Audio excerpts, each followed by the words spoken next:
Maintenant que notre scène est prête, il est évident que si maintenant je fais un rendu, voilà ce qui va se passer. Je sais que j'ai une ouverture de fenêtre sur ma gauche. Donc cette ouverture de fenêtre risque effectivement de me mettre un petit peu de jour, mais ça va pas être terrible du tout. Vous voyez que ça reste quand même assez foncé. Donc moi, je vais utiliser de la même manière que pour l'hôtel, je vais utiliser un rectangle light. On va donc placer d'abord un rectangle light, mais avant, on va s'occuper des lampes omni. Donc, je vais arrêter le rendu Verret et on va commencer à travailler ici sur ces spots. Alors je sais que je n'ai pas encore texturé, c'est pas très grave, il y a des textures de base. C'est pas grave, je vais donc utiliser celle-ci et je vais la mettre par exemple ici. Alors évidemment, c'est normal, par défaut elle est grosse. Hop, on va la réduire. Voilà, on va la replacer là où elle doit être. Alors encore une fois de plus, je masque le plafond, c'est quand même plus facile pour travailler et je vais commencer à placer ma lumière.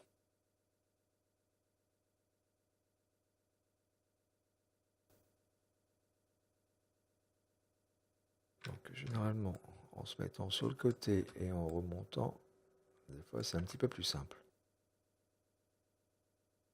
Voilà, on va rentrer une fois qu'on est à peu près satisfait, donc elle est encore un petit peu grande. Donc on va encore une fois de plus la réduire et venir.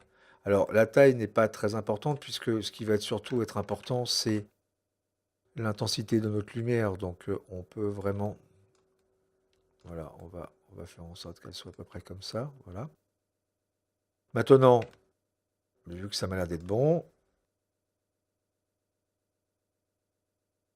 je viens de la même manière en copier une et de la même manière, je viens en copier une autre. Voilà. J'ai envie de régler tout de suite ces lumières. Donc ce que je vais faire pour l'instant, c'est que je vais faire un plan, pas une lumière, juste un plan. Pourquoi?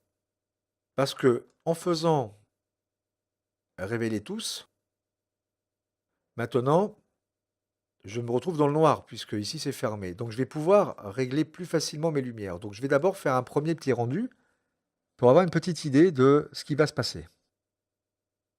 Donc effectivement, on est dans un noir assez noir.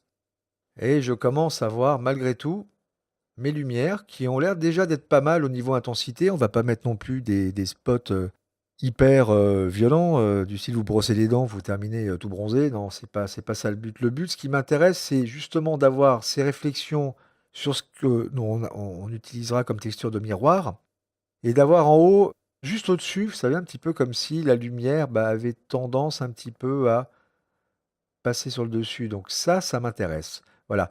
Donc ça, c'est une technique que je fais quand j'ai des lumières internes, même si j'ai une lumière extérieure, qu'elle soit lumière par défaut ou alors la light, je m'arrange toujours d'abord pour travailler un peu dans le noir, de manière à régler mes lumières, et après, seulement après, je vais commencer à faire le réglage global.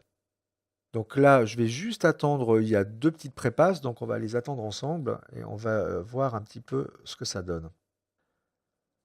En fin de compte, vous allez voir que Véret, que ce soit Véret pour C4D, Véret pour 3ds Max ou Véret pour SketchUp, en l'occurrence c'est celui-ci qui nous intéresse, il y a du bidouillage. Il n'y a pas de règle en disant, bah voilà, ça sera toujours ce réglage-là, toujours ce réglage-là. Non, ça n'existe pas. Il y aura toujours un petit peu de bidouillage. C'est ça aussi qui donne le charme à la 3D, c'est justement de passer du temps un petit peu à essayer de concevoir des choses sympas et voilà, c'est quand même assez ludique. Alors, moi, ce qui m'intéresse surtout dans l'immédiat, c'est pas vraiment le tapis, c'est voir un peu ce que donnent les lights.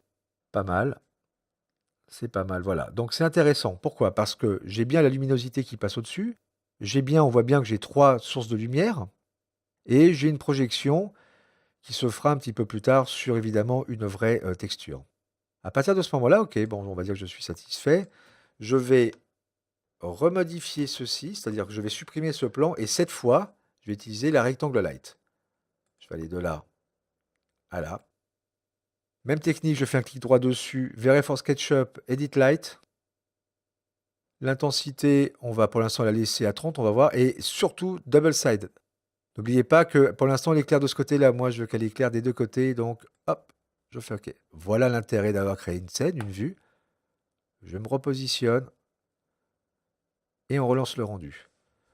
Dans cette scène, l'intérêt pour moi n'est pas obligatoirement de voir la fenêtre, même si on en voit un petit morceau. C'est surtout déjà, avant de faire le travail de texture, d'avoir déjà une idée globale de ma scène avec la luminosité. Donc là, on va être tout de suite au parfum, de voir ce que ça nous propose.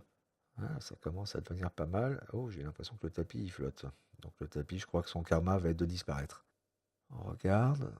C'est peut-être encore un peu sombre, donc il va falloir intensifier la light. On va le faire tout de suite. Alors, qu'est-ce qui se passe avec le tapis? Ah oui, effectivement, le tapis, vous voyez, là, il est en plein délire, le pauvre. Alors, on va le remettre quand même en attendant au sol. Donc, je me remets ici. VRF SketchUp, Edit Light. On va passer à 75. Je repositionne ma vue. Hop. Et on regarde à nouveau le rendu. Donc toujours, vous avez cette petite, pour être sûr, il n'y a pas de bug, hein, il est bien marqué en bas, vous voyez, Very is preparing to render.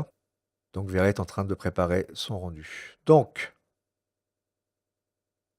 voilà, ça s'éclaire quand même un petit peu plus. Donc, on ne va pas obligatoirement passer plus de temps pour l'instant à régler la lumière parce que, effectivement, il va falloir jouer maintenant avec les textures parce qu'on a quand même un gros travail à faire sur les textures. Surtout qu'on va utiliser des carrelages, donc c'est vrai qu'il y a un travail assez conséquent à faire.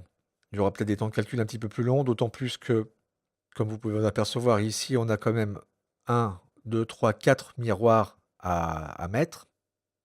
Ici, pour notre baignoire d'angle, ben alors évidemment, d'abord, on a des robinets à mettre avec du métal. On a de la porcelaine à mettre pour la baignoire et pour l'intérieur des vasques. On a également de la porcelaine à mettre ou du plastique peut-être, voilà, avec donc de la réflexion. On va mettre du métal ici pour notre porte-serviette. On va essayer de voir si on peut trouver une texture sympa pour texturer les serviettes.